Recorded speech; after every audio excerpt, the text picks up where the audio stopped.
Hi, everybody. Welcome to Convertible Conversations. And this really is a convertible conversation.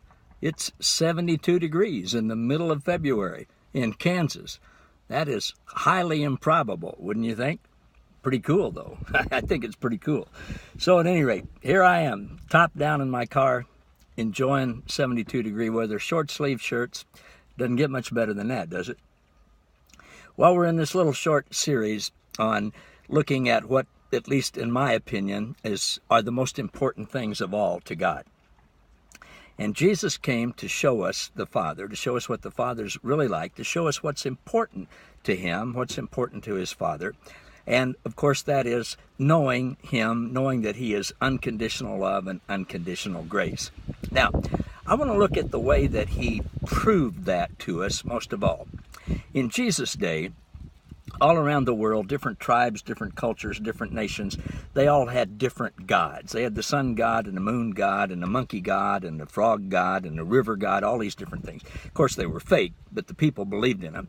And they believed that you had to get right with these gods for the gods to bless you. They thought if it didn't rain on them, if their crops failed, if their wives were barren, stuff like that, they thought that the gods were upset with them, so they had to do things, generally sacrifice things, and the greatest sacrifice is sacrifice human beings, their children, to get right with God so God would bless them again. Now, of course, none of that was real in their minds, but none of it was real actually, because those gods didn't exist. Now, unfortunately, the Jewish people felt the same way about their God, Jesus' Father, whom He calls Papa, the only true God. They thought that in order to get God to bless them, they had to do the right things in the right way and all of that, and that if things were going bad, then they had to sacrifice and do things to get right with God. They had no concept of God.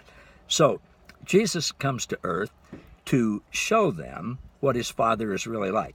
And of course, he tells them, but more importantly, He demonstrates by His actions, by what He is actually like.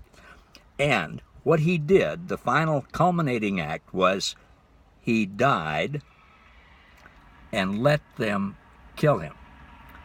Jesus said, there is no greater love than this, than to lay down your life for your friends. And He made us all His friends.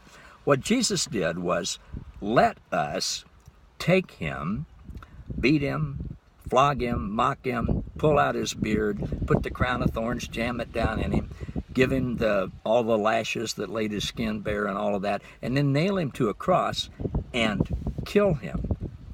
And in the process, He didn't fight back. He didn't retaliate. He didn't come down hard on people. Instead, He said, Father, forgive them. They don't know what they're doing. And in so doing, He demonstrated ultimate love. He let us do the worst of the worst of the worst to Him, and He did not retaliate. He never did anything to get back at us. Instead, He forgave us, came back to life, gave us new life, and said, look, that shows you how much I love you. I've included you in my relationship with the Father. You and I and the Father, we are one now.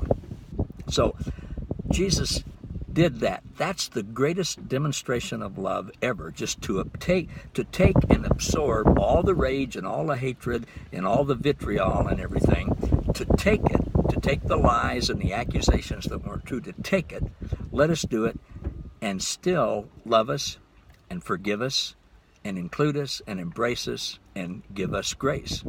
Now, that is the greatest example of love ever.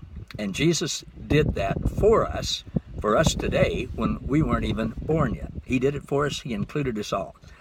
Unfortunately, a very bad strain of bad Christian religion has said, yes, but now He's going to come back and He's really going to get you now if you don't do X, Y, and Z. And of course, every Christian church has their version of X, Y, and Z.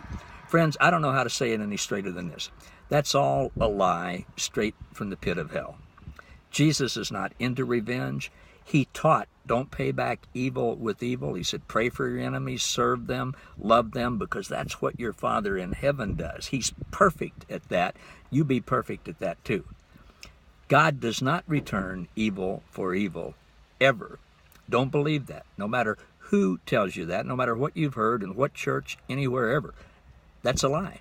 It's just not true. God is love. He loves you unconditionally. He loves me unconditionally. He loves all of us unconditionally. Jesus proved that at the cross. There is no retaliation. There is no vengeance. There is no hate. There is no payback. There is none of that in the only true God, who is pure love and pure goodness, who loves you and is for you. You can take that to the heavenly bank. Thanks for watching. See you next time. Hopefully it'll be this warm every day now. See ya.